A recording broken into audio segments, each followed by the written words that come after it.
Hello public, আমি রাকেশ। এটা আমার ইউটিউব চ্যানেলের ফার্স্ট ব্লগ।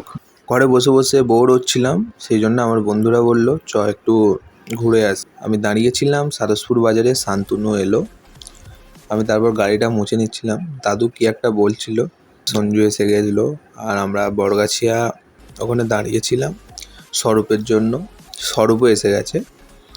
এবার আমি গাড়িটা ঘুরিয়ে নিচ্ছিলাম, ঘুরিয়ে আমরা বড়গাছিয়া দিয়ে জগৎবল্লভপুর দিয়ে আমরা যাচ্ছিলাম উদয়নারায়ণপুরের দিকে। রাস্তায় একটু ভিডিও শ্যুট হচ্ছিল, আমি ছিলাম, শান্তনু ছিল, আর ক্যামেরাটা ধরেছিল তখন অরি। এটা কি ছিল জানি না, আমি স্বরূপকে বললাম একটু ভিডিওটা করে রাখ। আমরা যাচ্ছিলাম, যেতে যেতে রাস্তায় দুটো ভাই এদেরকে দেখতে পেলাম। এবার ভাইরাও দেখছে আমাদের দিকে। স্বরূপ বলছিল একটু হাই ফাই বলে দে ভাই। ভাই দেখছে কি হচ্ছে ব্যাপারটা, বুঝতে পারিনি। উদয়নারায়ণপুরে আমরা চলে এসেছিলাম। পোলে এতটাই ভিড় ছিল, নিচের দিকে চলে যাচ্ছিলাম।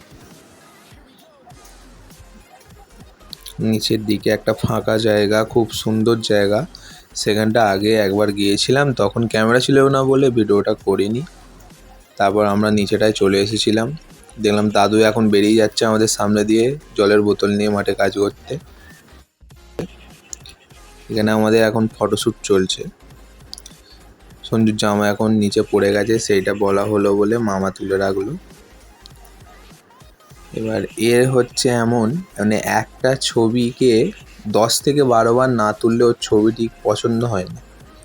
এখানে আমি একটু রেগে গিয়েছিলাম, 2-3টে খিস্তিও দিয়ে দিয়েছিলাম। তারপর আমি ফোনটা দিয়ে বললাম শান্তনুকে তুই আমার ফোনেই ছবি তুলে দে। ভালো কথা। তারপর ছবি তোলা হয়ে যেতে এখানে অনেক কিছু বলেছিলাম, এটা ফেসবুক।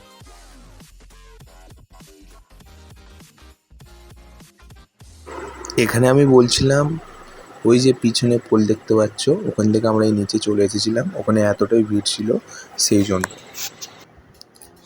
এবারে আমি যখন ছবি তুলতে যাই, এই যে এই মালগুলো ঠিক এরকমই করে। যখন আমি ছবি তুলতে যাব তখন এই মালগুলো ঠিক এরকমই করবে। এর ভয়েসটা দিলে হয়তো আপনারা হেসে হেসে হেসে হেসে আর থাকতে পারতেন না, কিন্তু দিলাম না। আমি শান্তনুকে বললাম তুই একটা রিভিউ দিয়ে দেখা।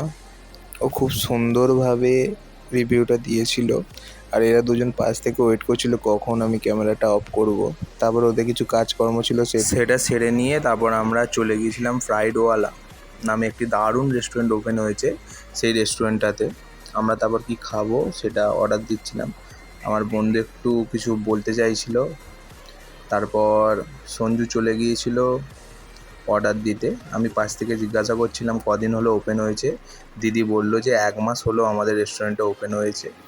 তারপর কোথায় বাড়ি আমাদের জিজ্ঞাসা করছিল দিদি। এখানের অ্যাম্বিয়েন্সটা অসাধারণ ছিল। তারপর আমি অর্ডারটা আনতে চলে গিয়েছিলাম, অর্ডারটা নিচ্ছিলাম, আমি স্লিপটা দিচ্ছিলাম, দিদি বললো স্লিপটা তোমার কাছেই রেখে দাও। আমার একটা বন্ধুকে আমার গাড়িটা দিয়ে আমি শান্তনুর পিছনে বসে ভিডিও ক্লিপ নিতে নিতে বাড়ির দিকে রওনা দিয়ে দিই।